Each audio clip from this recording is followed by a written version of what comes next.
As some of you know, that we've been around for a little more than 29 years, working to link people with injuries and illnesses to the resources that they need to improve their care.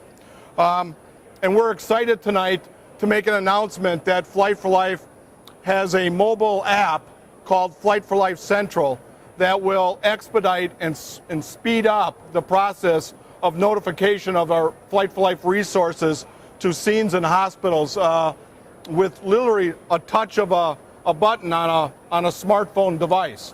We're launching it tonight. As I said, it's called Flight for Life Central. You will find it on on two different platforms, the Android and the iPhone platforms.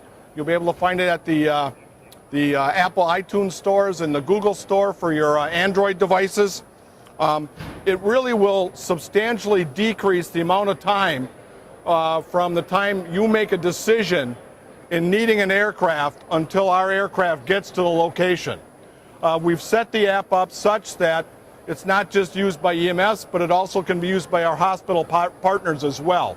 I'm not very technologically savvy, but it's pretty easy to use, and it will go live tonight. There are several different sections in our app.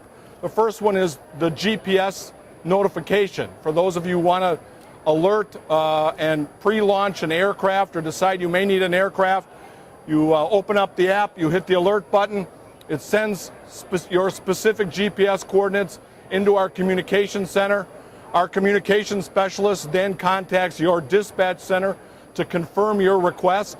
That way we're not overriding any incident commands and we're staying in the incident command system and everybody's on the same page of music.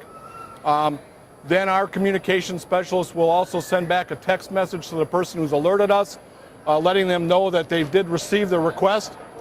A couple of other sections, all of our reference material that you see around here is now loaded on the app.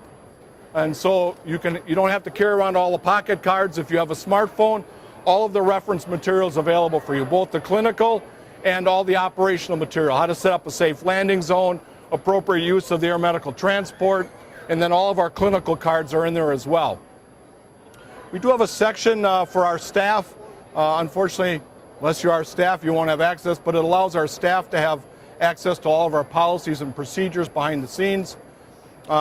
We found out at one of the shootings at the Sikh temple in August that there was a disconnect between EMS and dispatch, and EMS really didn't have the resources or know who to call to get an aircraft because their dispatch was busy sending all the law enforcement to the areas. So one of the things on our app is a contacts button as well. It will call up our communication center, and with a tap it dials it direct, and so you can use that portion of the app to talk directly to our communication specialists. It includes our public information officers, so if you're looking for Claire or Tammy or Jace, two buttons and you got them on the phone. It's kind of nice. Even I can find them now. So we like that aspect. And then it has some of the other reference phone numbers as well on there. You will find several links on the app that go to our website. It will talk about the app. It gets you all of our information. There's a link to our Facebook account. We now have a Twitter account that will report news on all of our bases. That link is on the app as well. So for those of you who really are into social media, I think you'll find that the app is easy to use, will keep you connected, should make your life a little easier, have reference material on hand for you, and be able to access much quicker the aircraft for your patients.